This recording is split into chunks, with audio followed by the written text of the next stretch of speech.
সম্পর্কে যদি ধারণা না তৈরি হয়, নবীর ধর্ম সম্পর্কে আপনি জানবেন না।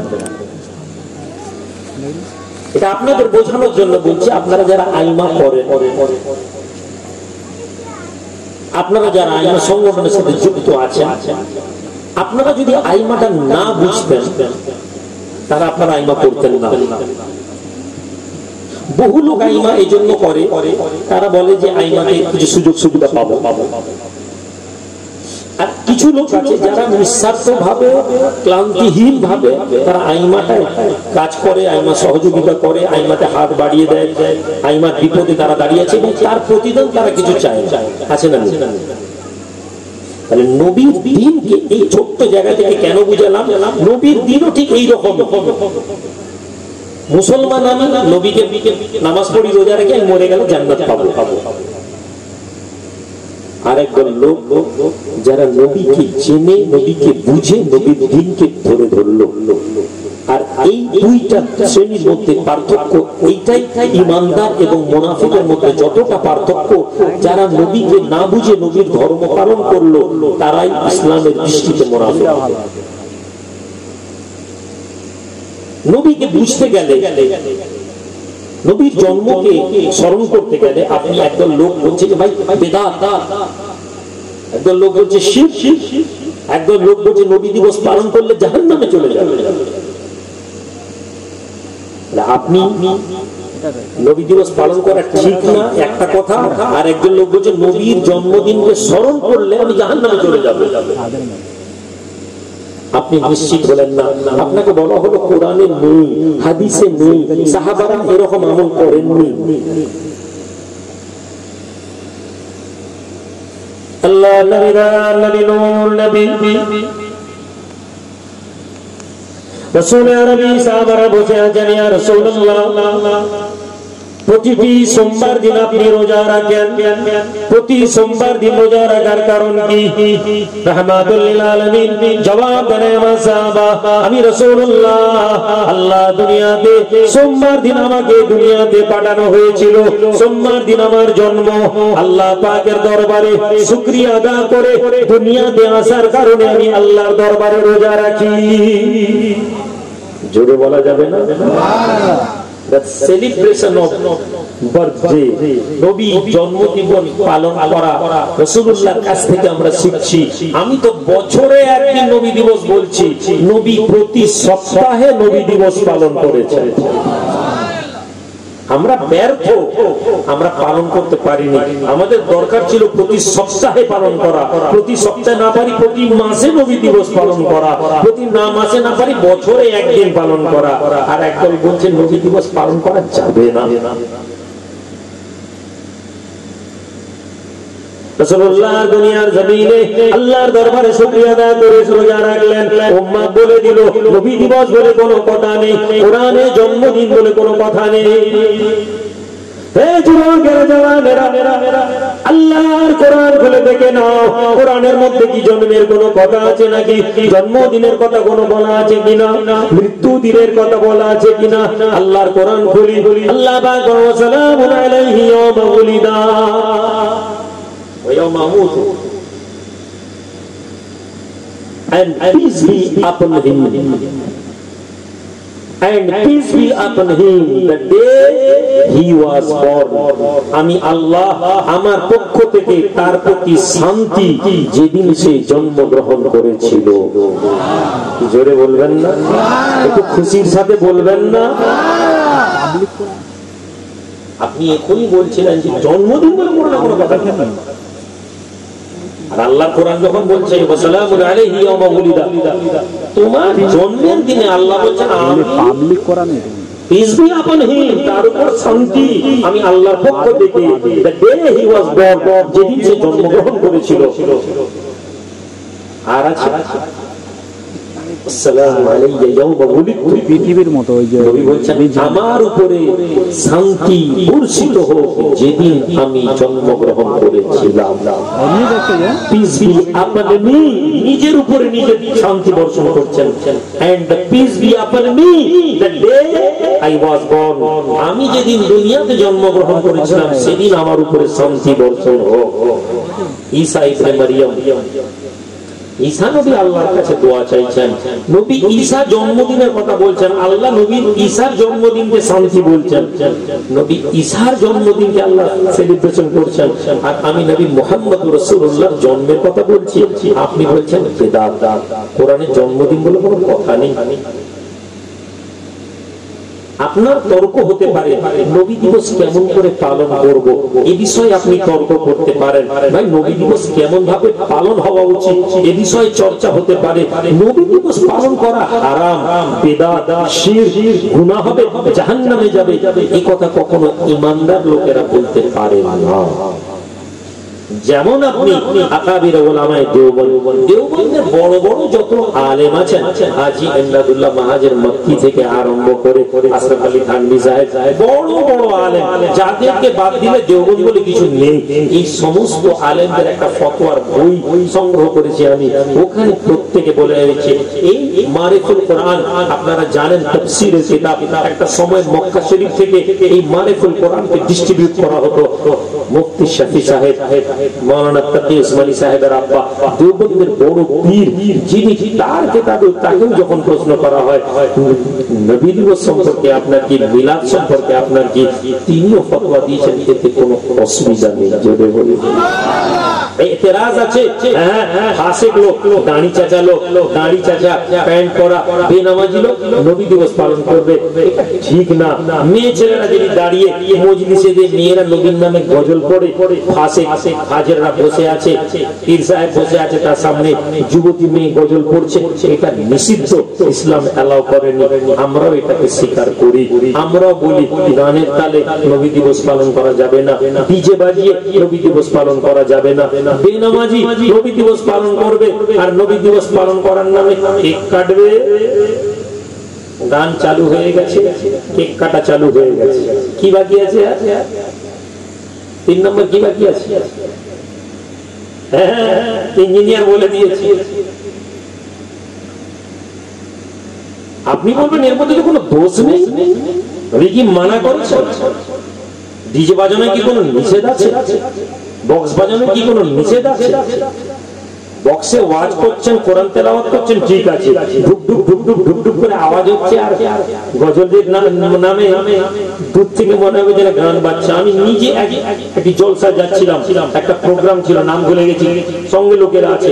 প্রথমে এরকম মহরম মাসে কারবালা ইয়া হোসেন করছে, দূর থেকে দুম দুম দুম দুম খালি আওয়াজ হচ্ছে। হাওড়া জেলায়, গল্প বলছি না, পার করে গেছি, বাগনানটা পার হয়েছে, একদম ধাম ধাম করে আওয়াজ হচ্ছে, গাড়ির কাঁচি যেমন হয় বক্স গুলো জ্বলে বাজলে। পার হয়ে 5 লাখ গেছি, 5 লাখ ওই তখন মনে হয় রামনবমী নাকি একটা প্রোগ্রাম ছিল, 5 লাখের সেম আওয়াজ, গাড়ির মধ্যে ধম ধম ধম করে গাড়ি কাঁচি। পার হয়ে ছেলেদেরকে গাড়িতে যাওয়ার বছর একটা জিনিস লক্ষ্য করেছো, ওখানে যেমন হচ্ছিল অবস্থা গাড়ি, এখানেও দূর থেকে বোঝা যাবে না কোনটা গজল হচ্ছে আর কোনটা গান হচ্ছে। আমরা এই নকল করতে পারি না, আমরা এমন কাজ করতে পারি না যে অমুসলমান ইহুদি নাসারাদের নকল। মিষ্টি খাওয়া, জিলেবি খাওয়া, বিরিয়ানি খাওয়া বাধা নেই, কেক কাটা উচিত নয়, আমি হারাম বলছি না, নিষিদ্ধ করছি না। কেউ যদি করেন ব্যক্তিগত আমল, কিন্তু করা উচিত নয়। কেন? কেননা আল্লাহর নবী, দয়ার নবী, নূর নবী এ কথা বলছেন, মান তাশাব্বাহা বিকওমিহি ফাহুয়া মাআহুম, যে যে জাতির অনুসরণ করবে, যে যে জাতির অনুকরণ করবে, এই ব্যক্তিকে কিয়ামতের দিনে এর সাথে তোলা হবে।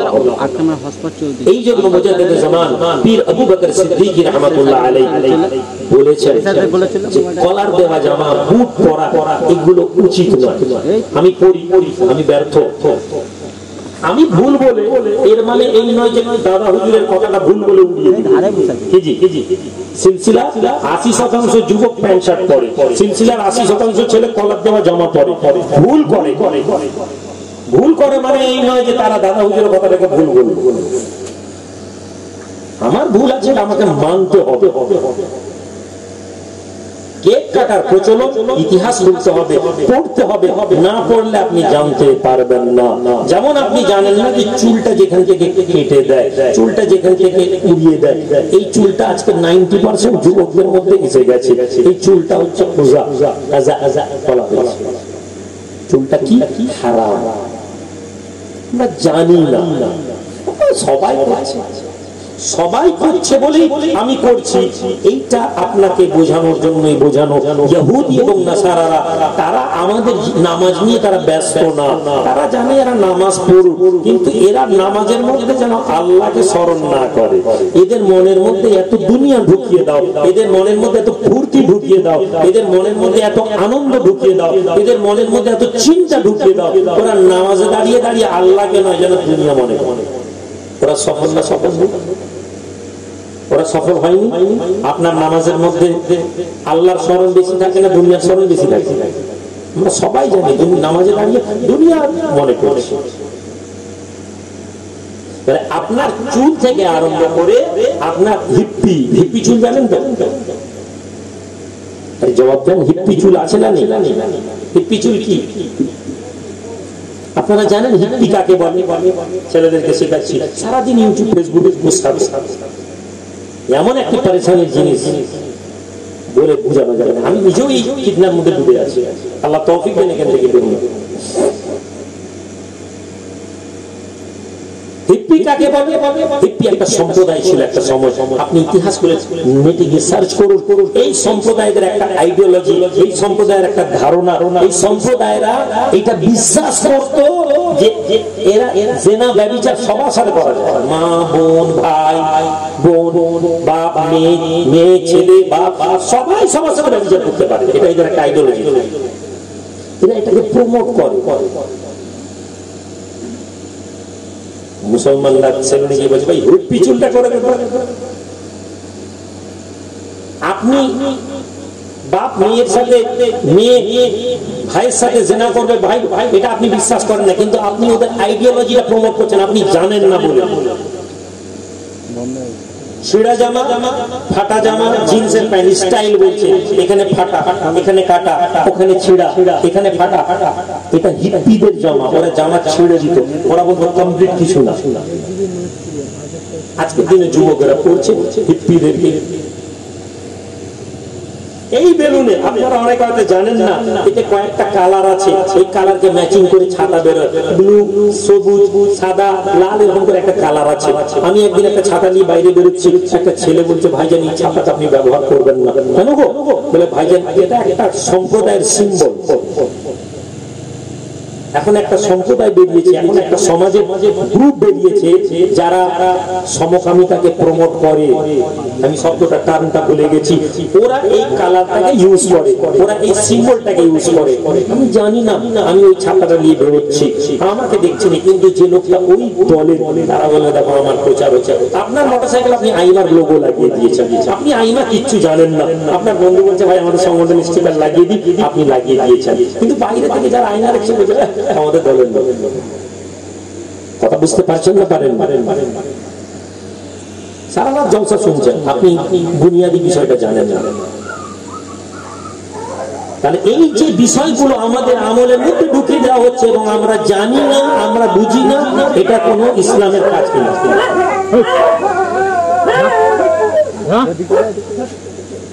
আমরা বুঝি না, আমরা জানি না, আমরা আমাদের অজান্তে এই কাজগুলো করে থাকি।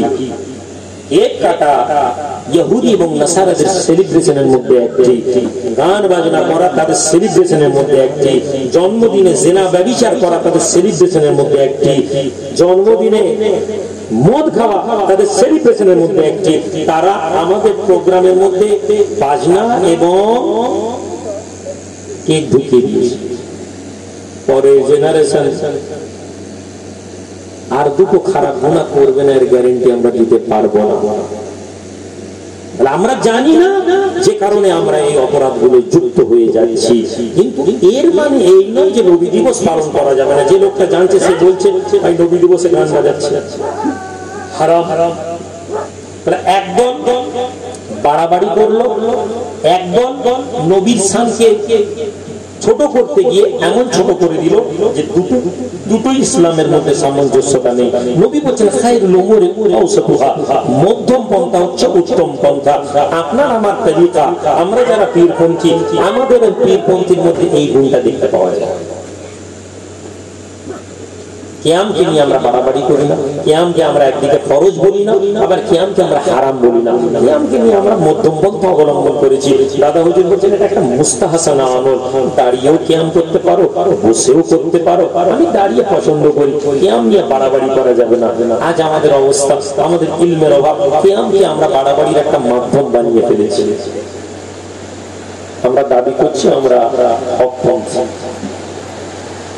পানি এসে গেছে, একটু এগিয়ে আসুন তো। আল্লাহুম্মা সাল্লি আলা, একটু ভাইদেরকে জায়গা করে দেন।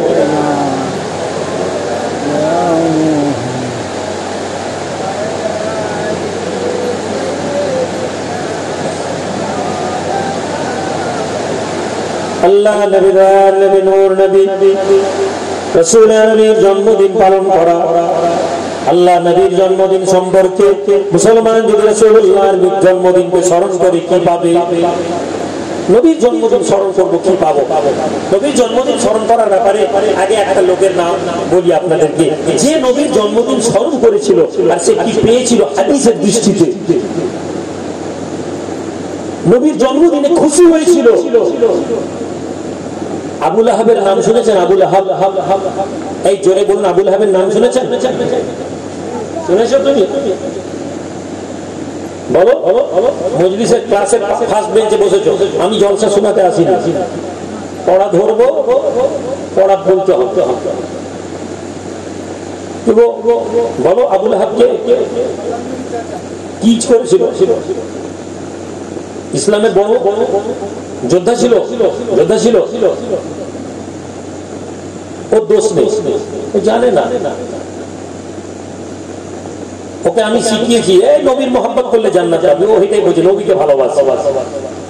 যে ওকে প্রশ্ন করছি কেমন করে ভালোবাসি, তার বলতে পারছে না। কেন বলতে পারছি না? আমি তো শিখাই। আবু লাহাব নবীর চাচা, নবীর দুশমন। আবু লাহাবের ব্যাপারে কোরআনে আল্লাহ বলেছেন, কি বলেছেন? তাব্বাত ইয়াদা আবি লাহাবি ওয়া তাব। আবু লাহাবের হস্তটা ধূসরিত।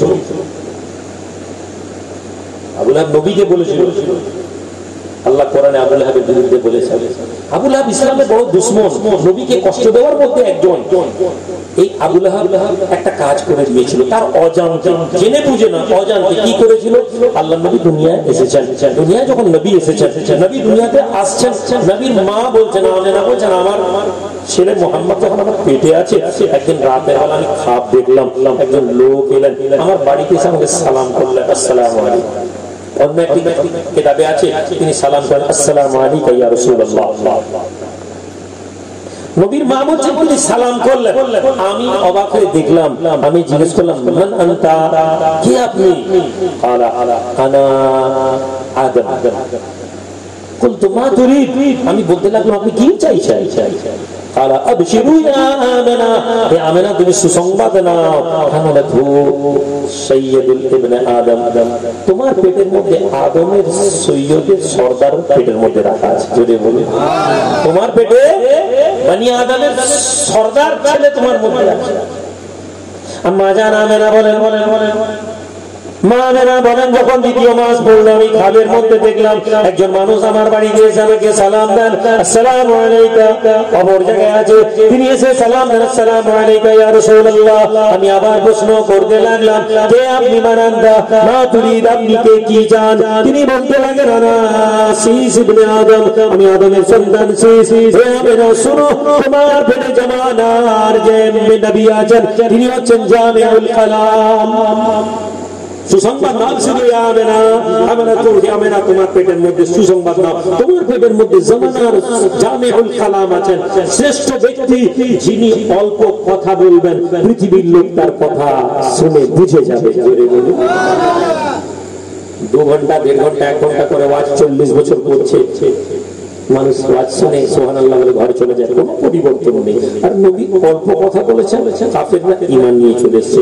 নবী অল্প কথা বলেছেন, কাফেররা হেদায়েত হয়ে গেছে। নবী অল্প কথা বুঝিয়েছেন, মানুষ ঈমান নিয়ে চলে এসেছে। নবীজি বলছেন, মুসলিম তুমি রবে, আল্লাহ আমাকে সাহায্য করেছেন। আল্লাহ আমাকে সাহায্য করছে কি দিয়ে?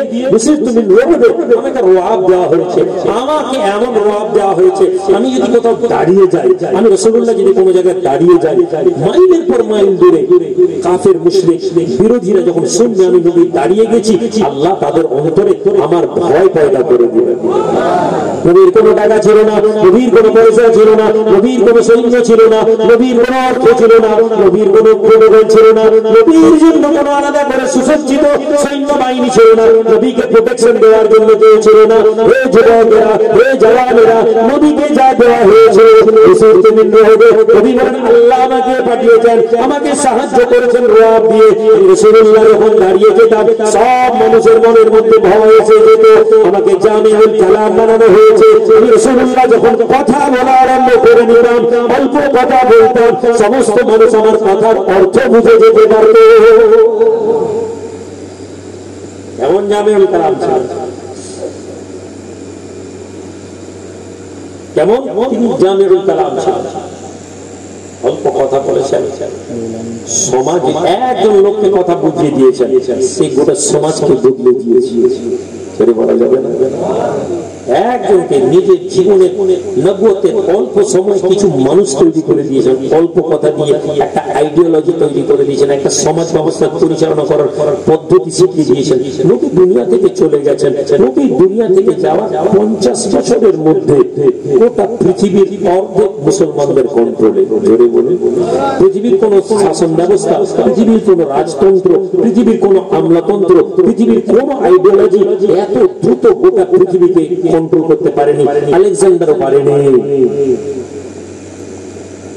একজন নবীর আদর্শ মুসলমানদের, নবী সারাদিন তাদেরকে ধর্মের কথা শোনাননি, নবী সারাদিন তাদেরকে ইবাদতের কথা বলেননি, নবী সারাদিন তাদেরকে দান করার কথা বলেননি, নবী সারাদিন তাদেরকে বলেননি আমি রাসূলুল্লাহর প্রশংসা করো। অল্প অল্প কথা বলেছেন নবী, অল্প কথা বলেছেন, সাহাবারা বুঝে গেছেন এই মানুষ পৃথিবীর শ্রেষ্ঠ মানুষ। নবী অল্প কথা বলেছেন, সাহাবারা বুঝে গেছেন আমার জানের থেকে এই মানুষকে মহব্বত করতে হবে। আমরা বুঝিনি। নবী বলছেন আমার, নবীর মা বলছেন আমার সন্তান।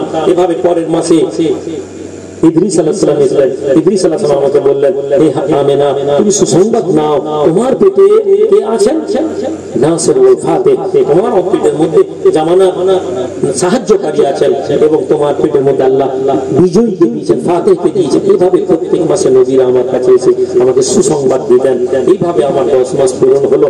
যখন আমি আমেনা আমার সন্তানকে প্রসব করি, মুহাম্মদকে প্রসব করি, দায় ছিল, কয়েকজন মহিলা ছিল, তারা আশ্চর্য যে ছেলে দুনিয়াতে এসেছে, ছেলে দুনিয়াতে এসেছে, আমেনার কোলে ঘর থেকে নূর বেরোচ্ছে, আলো বেরোচ্ছে। এই আলো মদিনা মুনাওয়ারা নয়, মক্কা মুকাররমা নয়, মক্কা আমেনার কোলে ঘর থেকে বেরিয়েছে, শাম দেশ পর্যন্ত আলোকিত করে দিয়েছে। তুমি তর্ক করছো নবী মরেন না মাটি, এই বিষয়ে তর্ক করে তো জাহালত। হ্যালো, হ্যাঁ, খাতামাল্লাহ আলা কুলুবিহিম, ওদের অন্তরে আল্লাহ মোহর মেরে দিয়েছে যারা নবীকে নূর মানতে চায় না। আমি ওই বিষয়ে তর্ক করব? আরে হ্যাঁ, আমি ওই বিষয় নিয়ে তর্ক করতে পারি না। নবী মাটি না এই কথাও আমি বলতে পারি। আমার বিশ্বাস আল্লাহ নবীকে নূর বানিয়েছেন। কেমন নূর এই জ্ঞান আমার নেই, আমি তর্ক করব না। নবী মাটিরও নয় এই কথাও বলতে পারবো না। এটা আমার আলোচনার বিষয়। আমার আলোচনার বিষয় নবীকে মাটি বলি অথবা নূর বলি, নবীর আদবের ক্ষেত্রে আমার অন্তরে কোনো বেয়াদবি আসছে কিনা। নবীর নূর বললাম অথচ বেয়াদবি করছি, নবীর হুকুমের বিরোধিতা করছি, আমার ওই নূর বলায় কি দাঁড়া? নবী জন্মগ্রহণ করেছেন আবু লাহাব,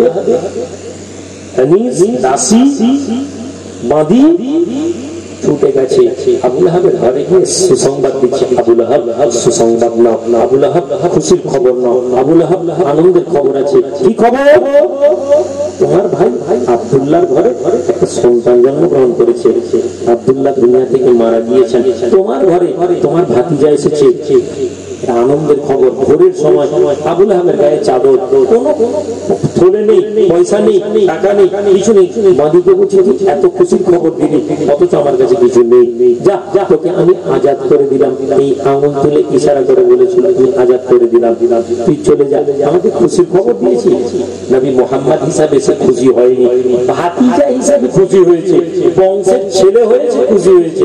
আঙুল দিয়ে ইশারা করলে বললো তোকে আজাদ করে দিলাম, কিন্তু খুশি হয়েছে। খুশি হয়নি?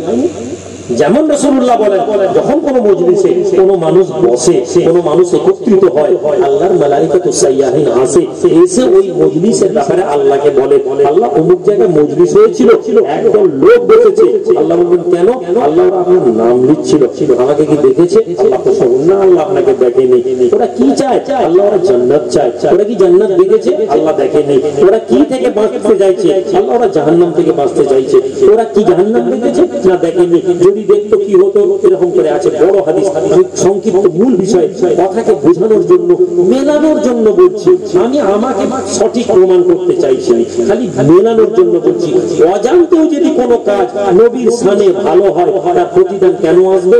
নবী বলছেন ওই সময় আল্লাহ পাক বলবেন ফেরেশতা সাক্ষী থেকে যাও তোমরা, ফেরেশতা তোমরা জেনে নাও আমি আল্লাহ ওই মজলিসে যারা বসেছে ওদেরকে জান্নাতি ঘোষণা করব। সুবহানাল্লাহ। ফেরেশতা বলবেন রব্বি আল্লাহ, আমার কিছু কথা ছিল। আল্লাহ বলবেন বান্দা ফেরেশতারে আজকে কোনো কথা না, আমি আল্লাহ ঘোষণা করে দিয়েছি। ফেরেশতা বলতে লাগবে রব্বি আল্লাহ, ওই মজলিসে একজন লোক বসেছিল, না ওরা ওই মজলিসে বসার জন্য বসেনি, ওরা নামাজে আল্লাহ পাক আপনার কথা শোনার জন্য আসেনি, ওরা আপনার জান্নাত পাওয়ার জন্য আসেনি, ওরা ওখানে জাহান্নাম থেকে মুক্তির জন্য আসেনি। মজলিস ছিল, ওরা দাঁড়িয়ে গিয়েছে, ওদের নিয়ত ছিল না মজলিসে বসা। অনেক টাইম হয় না, ভিড় আছে, দাঁড়িয়ে গেল। আপনি ঘর থেকে এসেছেন পানি মাথায় নিয়ে ওয়াজ শুনবো, আল্লাহ রাসূলের কথা শুনবো, আপনার নিয়ত এক, গাড়ি নিয়ে যাচ্ছিল, হঠাৎ ভিড় কি এসছে, আচ্ছা দাঁড়িয়ে যায়। দুটো লোক একজন নিয়ত করে ইচ্ছাকৃতভাবে এসেছে, আরেকটা লোক অনিচ্ছাকৃত এসেছে। আল্লাহ বলছেন ফেরেশতা আজকে আমি কিছু শুনবো না, আমি আল্লাহ যখন ঘোষণা করেছি ওই মজলিসে সবার যারা বসেছিল ওদের নিয়তে যারা ইচ্ছাকৃতভাবে বসে আমি ওদেরকে জান্নাতি করে দেব। সুবহানাল্লাহ। একটা মজলিসে বসা কথা তুমি জান্নাত পেয়ে যাচ্ছে পৃথিবীতে। নবী তোমাকে শিখিয়ে দিয়ে গেলেন, নবী তোমাকে জানিয়ে দিয়ে গেলেন, আর তুমি সেই নবীর দুনিয়াতে আসাকে তুমি আনন্দ করে একটা মজলিস করেছো। না ডিজে বাজায়নি ছেলেরা, হরশঙ্করের ছেলেরা গান বাজায়নি, হরশঙ্কর রানীচকের যুবকেরা কোনো বক্স বাজায়নি, তারা গানের তালে কোনো গজল পড়েনি, তাদের এখানে মেয়েরা বেপরদা হয়ে নাচ করেনি, তারা বসেছে রাসূলুল্লাহর আলোচনা শোনার জন্য।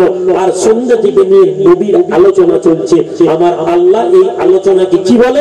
ওয়ারাফা'না লাকা যিকরাক। হে নবী আপনার আলোচনার মজলিসকে আমি আল্লাহ উচ্চ আসন দান করেছি। জোরে বলা যাবে? একটু জোরে বলা যাবে না? আবু লাহাব কাশীকে ছেড়ে দিয়েছে, আজাদ করে দিলাম, আজাদ করে দিলাম। এরপরে নবী নবুয়তের দাওয়াত নিয়ে এসেছেন, আবু লাহাব মানেনি, আবু লাহাব নবীর বিরুদ্ধে মিশন চালিয়েছে, নবীকে অপমান করেছে, কষ্ট দিয়েছে, আবু লাহাবের ছেলে নবীর দুশমন হয়েছে। এই বিষয়ে একটা মাথায় রাখবেন, বাপ যদি হন ভালো কাজে ছেলেকে উৎসাহিত। আমি এমন বহু মানুষকে দেখেছি বাপও যে কাজ করেছে তার বেটাও সেই কাজ করেছে, বাপও যে অন্যায় করেছে বেটাও সেই অন্যায় করেছে। একটাই কারণ, বাপের প্রভাব ছেলের উপরে পড়ে। আপনি বিনা কারণে কাউকে যদি গাল দেন, আপনার বেটাও আপনাকে দেখে দেখে গাল দেন। নবীর আদর্শ ছেলে মেয়েদেরকে সুশিক্ষা দিতে হবে। আবু লাহাব নবীর দুশমন হলো, আবু লাহাবের বেটাও হলো। হেদায়েত আল্লাহ আবু জেহেলের ছেলের মধ্যে রেখে দিয়েছিলেন বলে হেদায়েত পেয়ে গেছে, না হলে আবু জেহেলের ছেলেও নবীকে কম কষ্ট দেয়নি, কিন্তু আল্লাহ হেদায়েত রেখেছেন। আপনি আপনার ছেলের কাছে হেদায়েত নাও হতে পারে। আবু লাহাব দুনিয়া থেকে চলে গেছে। আবু লাহাব নবীর চাচা খাব দেখছেন, আবু লাহাবকে সাইয়েদনা আব্বাস খাব দেখছেন। আবু লাহাব দুই ভাই, কেমন আছো? আবু লাহাব খাবে বলছে ভাই রে বড় কষ্টের মধ্যে আছে। কেন? ভাতিজা মুহাম্মদের দুশমনি করেছি, আল্লাহ জাহান্নাম দিয়েছেন শাস্তির মধ্যে আছে। আল্লাহ নবীর দুশমন আবু লাহাব বলে, ভাই শুনে না, দুনিয়া জমিনে একটি কাজ করেছিলাম। মুহাম্মদ যেদিন জন্মগ্রহণ করেছিলেন ভাতিজা, খুশি হয়ে এক দিয়ে গোলামকে ছেড়ে দিয়েছিলাম, আজাদ করে দিয়েছিলাম। ওই একটা কাজের জন্য আল্লাহ আমার প্রতি দয়া করেছেন, জাহান্নামের মধ্যে রাখলো। প্রতি সোমবার দিন আল্লাহ পাক আমার এই আঙুলের ভেতর থেকে একটি পানির ঝর্ণা তৈরি করে দেন। ওই পানির ঝর্ণা আমি মুখের মধ্যে নিয়ে প্রতি সোমবার দিন আরাম পাই। কেননা রাসূলুল্লাহর জন্মের দিন আমার দাসীকে আজাদ করেছিলাম, এর জাযা আল্লাহ আমাকে জাহান্নামে দিচ্ছে।